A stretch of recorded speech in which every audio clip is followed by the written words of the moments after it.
Hello, you wonderful people. It's British English teacher Roy here. Let me ask you something. When something is interesting, impressive, funny, or just nice, do you always say cool? Now, don't get me wrong, the word cool is fine, it's quite informal, but British people? Well, we do use it, but we use a lot of words instead. And today, I'm going to show you some very British alternatives to the word cool. And if you want to learn even more about this lesson, there is a free PDF that you can download. It's free and you can learn a lot more. Please also do remember to like and hype this video. It really does help it to get seen.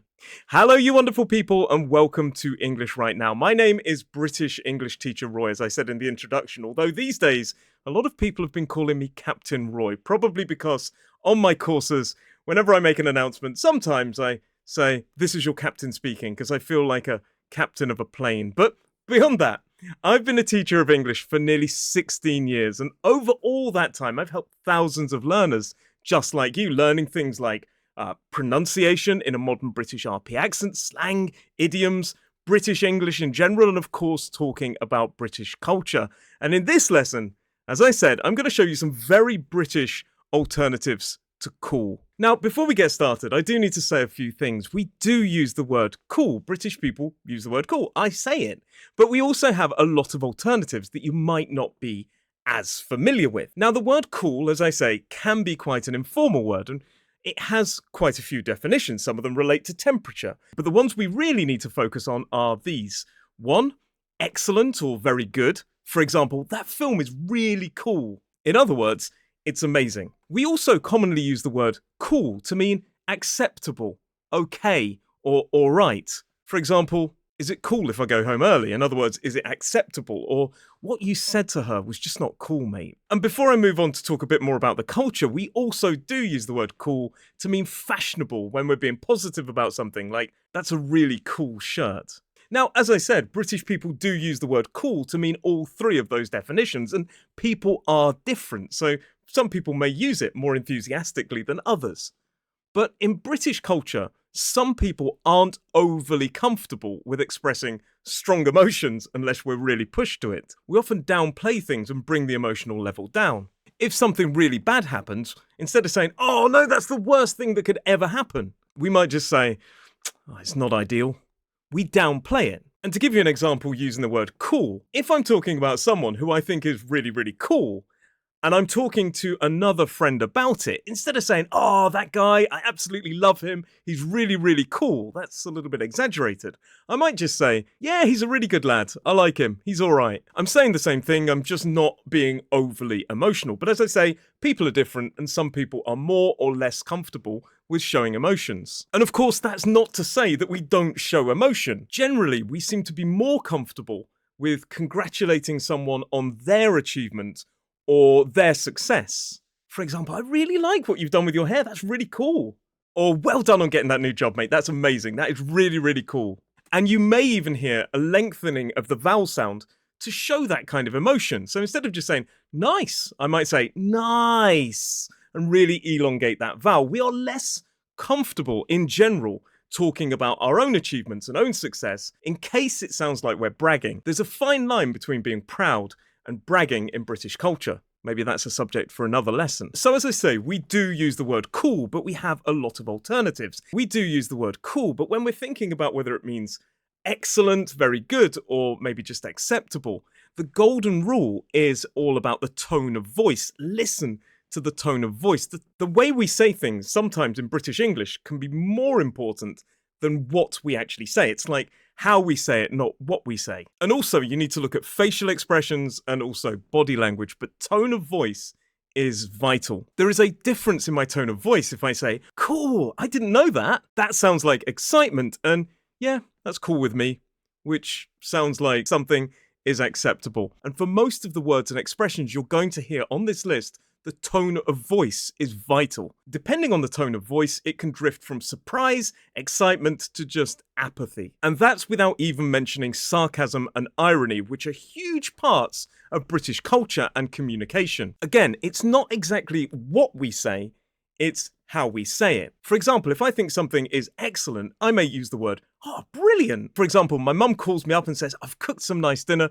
I've cooked a dinner. Would you like to come round? Oh, brilliant. In other words, yeah, I'm genuinely excited. If somebody sees they have a flat tire, they may also say the same word, but with a very different tone. Oh, brilliant. There, that's much more leaning into a negative emotion. You can hear it in the voice, but the word is technically positive. So now we've got the culture part out of the way. Let's move on to the alternatives to cool. And remember, this is not an exhaustive list. There are many others out there, and I'd love for you to add your own, either the ones you use or the ones you've heard. And like I say, a lot of these also depend on tone of voice. First up, we have nice one. Ah, nice one. This is really common in spoken British English. We often use it to express thanks, appreciation, approval, or even encouragement. So maybe you offer to make me a cup of tea, and I just say, oh, nice one. In other words, I'm showing appreciation, and I think it's very cool. And we can also just use the word nice to show approval, interest, or even polite enthusiasm. We're going to a party later on.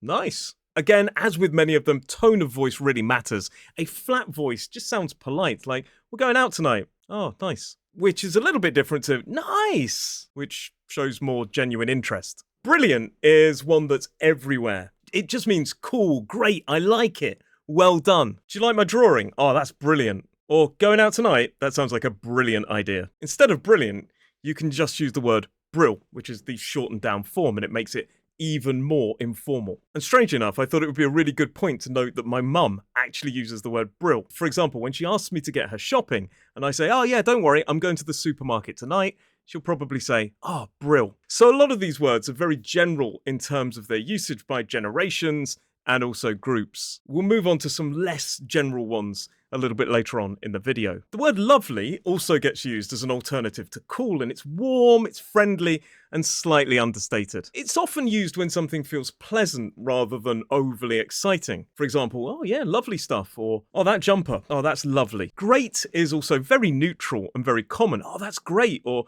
cup of tea, oh, great, thanks. It can sound enthusiastic or extremely polite and controlled, depending on your tone of voice. Fair enough is more about acceptance than excitement. There's no real excitement in this one. It's kind of like, I understand, I accept that, and I'm not really going to argue with you. Now, on this one, I will talk about the tone of voice because, for example, if somebody tells you something and you weren't aware of it, you might go, oh, fair enough. In other words, you've come to agree and now you understand. It's got that more positive tone of voice. But we also use this one when we think you're a bit of an idiot. And that's usually with a flatter tone of voice. If I tell you something and I know I'm right, but you disagree with me, and I just can't be bothered to argue with you, I might just go, yeah, okay, fair enough. It's got this idea of like, oh yeah, whatever. And this can even get a bit more passive-aggressive with a more aggressive tone of like, oh, whatever, fair enough. As I said in the intro, alright can also be an alternative to cool. Now, this is not a question. I'm not asking, are you alright or is it alright? It is a reaction. It means cool, okay, I'm on board. For example, somebody says, do you mind if I change the channel on the telly? I might go, yeah, alright then. In other words, okay, cool. Or maybe somebody says, how was your day? Yeah, alright. But it's kind of like the same idea of like, yeah, it's cool, nothing great. The word decent is understated approval. For example, did you enjoy the film? Yeah, it was decent. It often means better than expected or surprisingly good. Mate, your car is decent. Now, this one I don't use as much, but I do hear it a lot. And if we're talking about British understatement at its finest, we also need to mention not bad. This can mean pretty good, impressive, I like it a lot. So if you think something's cool, you could also say, yeah, it's not bad, especially with that more positive tone. Did you enjoy the hotel? Yeah, not bad. Not bad, actually. We use the word actually here to kind of reinforce that we really do believe what we've just said. That'll do always reminds me of the film Babe. That'll do, pig. That'll do. But we commonly hear this. If you don't get that reference, I'm really, really sorry. If you commonly hear this, it's very British and it's very subtle. But when we say something like, yeah, that'll do, it doesn't mean amazing, but it does mean acceptable and kind of approved. So maybe you owe me £100 and you say, Roy, can I pay you back £50 today? And then £50 on Monday, I'll go, yeah, that'll do. In other words, yeah, that's cool. Yeah, that'll do. Especially with this tone of voice and said like that, it isn't very enthusiastic. It's like yeah, it's enough. It's acceptable. And on a side note, we do sometimes use this expression to be really enthusiastic, especially when we don't use the contracted version. For example, oh, that will do. That will do nicely. We sometimes add the word nicely. Maybe I'm really, really hungry and you bring me out this massive, amazing steak and chips, and I just say, oh, yes, that will do. That will do very nicely. In other words, amazing, excellent, very, very cool. Ah, good stuff is friendly approval. It's often used to encourage or support someone. We often use it to praise something that someone has done. For example, oh, did you just put the kettle on? Are you making a cup of tea? Oh, good stuff. Or I love what you did at work. Your project was amazing. Good stuff. The word top is short and direct, and we often use it with other words. For example, oh, that's a top choice or top work. It means excellent, well done, smart decision. It was a top day out instead of it was a cool day out. In fact, top sounds a little bit more enthusiastic than when I say cool. Now, the ones that came before this are pretty general alternatives to the word cool. And the word cool, as I said before, when we're using it to say excellent or even all right, is pretty informal. But now let's go even further into slang. Please do remember to like and hype this lesson, as it really does help other students to learn. First up, we have ace. Ace is pretty casual and positive, like, oh, that is ace, or that drink is ace, that film is ace. It's common in informal conversations, especially when you're talking about experiences, like that new ride at the theme park is ace. Sound is very casual as well, like, oh, that's a sound idea. It means cool, fine, good, no problem in general. I do sometimes use this one, but more than this one, I tend to use the word sweet. In fact, just before recording this video, I was talking to somebody on the phone and I noticed that I said the word sweet twice. They said that they were looking into something for me to help me, and I went, oh yeah, sweet, thanks. But sweet, again, is just an alternative to mean excellent, cool, everything's good. A longer alternative to sweet is saying sweet as a nut. Now, personally, I don't say this, but you do hear some people use this more commonly to talk about an experience or a thing. Mate, that car is sweet as a nut. The extra words just act to give it a bit more weight, but personally, I don't really say this. Mint is very similar to ace, and it's more common in the north of England. That film is mint, or that video game is mint. One that one of my friends from London uses a lot is blinding. Mate, that's a blinding idea. This is creeping into that territory of meaning amazing or excellent, but again, it can be used as an alternative to cool. That's a blinding idea. Oh, that's a really cool idea. Banging is very, very similar to blinding. So instead of a blinding idea, you could have, oh, that's a banging idea. And you might have even heard some people refer to a song that they particularly like as a banger. I personally tend to use the word awesome quite a lot, which means very good or excellent. Did you enjoy it? Yeah, it was awesome. In other words, yeah, it was really good, really cool. And of course, sometimes I am sarcastic or ironic, and I will say something like, oh, for goodness sake, I've forgotten my bag. That is awesome. Wicked can also be used to mean excellent, like, oh, that is a wicked idea. Or, I love that band, they are wicked. Another one that you could use is the word quality. For example, oh, that pub is quality, or it is a quality day out, which again is an alternative to excellent/cool. If you find an idea or a thing, particularly something technological, really, really cool, you could call it genius. Mate, that idea is genius. Or, have you tried that new app? It is genius. Again, it's giving high praise. And also, you may say this to somebody when they actually come out with an idea. Did you think of that? Oh, genius. Lush is one that personally I don't use. Now, this is more common in Wales and the West Country, and it can also be used to mean delicious, like that food is lush. But some people also use it as an alternative to excellent or cool. Cracking is similar to blinding and banging. Again, it means excellent, so you could say, oh, it was a cracking day out. Now, there are a few that I could mention for Gen Z. For example, lit. I think lit actually came across from America and seems to have found its way to British English. Lit means amazing, on fleek is kind of fashionable, and amazeballs is a word that I sometimes hear, which also means excellent, but personally, I don't use any of those. Same with sick. Sick means wicked, awesome, that song is sick, or that film is sick, but personally, I feel a bit too old to use any of those options. And also, you do hear the word safe to mean cool, as in, alright, yeah, safe mate, safe, but again, that one's not really for me, but I've just included it so you've got more options.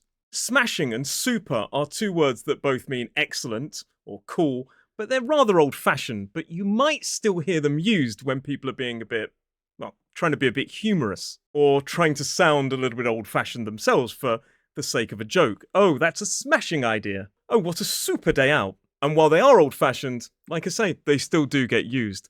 Grand is also quite old-fashioned in British English, but in terms of Irish English, this word still does get used. And finally, in terms of old-fashioned British English expressions, the bee's knees. I do hear it, especially from older generations, and also, again, from people trying to be a bit humorous. Oh, that pub is the bee's knees. I'd sound a bit weird saying it genuinely, but again, you may still hear it used.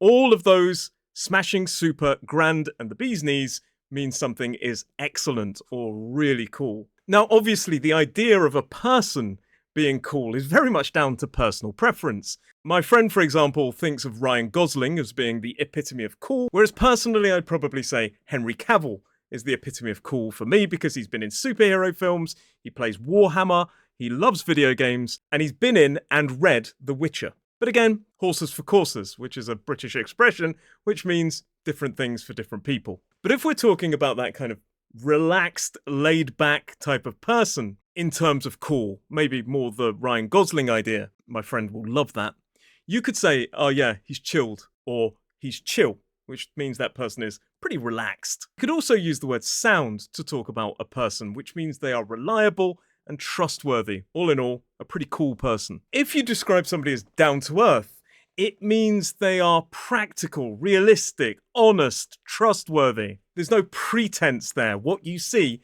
is what you get. Have you met my mate? He's really down to earth. In other words, he's very level-headed, unlikely to do something rash. Another expression that has this feeling, an expression that has this feeling of very good, honest, reasonable. This idea of what you see again is what you get. Salt of the earth. There is nothing going on there other than what you see. There are no ulterior motives. They're not aggressive in any way. They're just a pure, honest person. He is the salt of the earth. And finally, in terms of talking about a person, we often say legend if somebody does something that we think is particularly amazing, or even just something that really helps us. Oh, you making a cup of tea? Oh, legend. In other words, you are unbelievably cool for doing that. This is hyperbole. We overuse this word. We use the words legend and genius all the time to describe people when they just do something that's a little bit cool, but that's the way language goes. Now, I said at the start that cool can also mean fashionable. So obviously you could say, oh, that shirt is really cool, which quite commonly I possibly would. But you could also say, oh, that's really stylish, which is commenting on how good it looks. If somebody looks particularly good, for example, in a shirt, you may say, you are rocking that shirt, or you're rocking it. That shirt, mate, you are rocking it. In other words, you look really cool in that shirt. And instead of talking about the person, if you want to say that a certain item of clothing is particularly stylish and cool, you could say, mate, that jacket is on point, or that tie is on point. In other words, it's really cool. You may sometimes hear the expression too cool for school, but when we use this, it tends to be humorously, especially when we're being a bit sarcastic. It literally sounds like you are too amazing, too cool, but we often use it to bring someone down a peg. Maybe somebody does something embarrassing or really uncool, and we go, mate, you are too cool for school. Again, we're kind of teasing that person. Maybe they just make a comment that is so ridiculous, and you go, mate, you're amazing, mate. You are too cool for school. In this sense, I'm saying somebody is very uncool, again, using words that sound very much the opposite. Now, for the next one, I do want to say, please cover your ears if you're easily offended, because I'm about to use a pretty rude word, a swear word. But if you think something is amazing, really, really cool, you could say it's the dog's bollocks. Bollocks means testicles, and it is a swear word. You can also use the word bollocks to mean a load of rubbish, but when we say the dog's bollocks, it's like the best, amazing, wonderful. Oh, that food is the dog's bollocks. No, you're not literally eating a dog's testicles, but you're just saying it's amazing. I understand this is a really weird expression, but that film is the dog's bollocks, or so on. Whatever you think is cool, you can use this expression. Again, it is a swear word, so maybe don't use it in the workplace and don't use it outside of a safe friends group. A politer version of this, but still carrying the same meaning, is to say something is the mutt's nuts. Mutt is more of an American word, but we use it here because it also refers to a dog, And nuts is another word for your testicles. So instead of the dog's bollocks, you could say, mate, that's the mutt's nuts. Or just shorten it down and say, that's the mutts. But either way, even with the politer version, keep it out of the workplace because you're still kind of saying the same thing without actually using the words. The word that we can use for emphasis that's also a slang word is the word proper. So to emphasize how cool something is, you could say, oh mate, that is proper nice. In other words, it's like really, but it's slang. Or, oh mate, he is proper sound. In other words, he's not just sound, he is really sound. He is really cool. So there you have it, a lot of alternatives to the word cool. Like I say, British people do use the word cool from time to time, but we've got a lot of options, and I'm sure there are more that possibly you can think of. Let me know any other alternatives that you know to the word cool down in the comments. And also remember, there is that free PDF that you can download to learn even more. Please do remember to like and subscribe, and thank you very much for watching this lesson, and I will see you in the next one.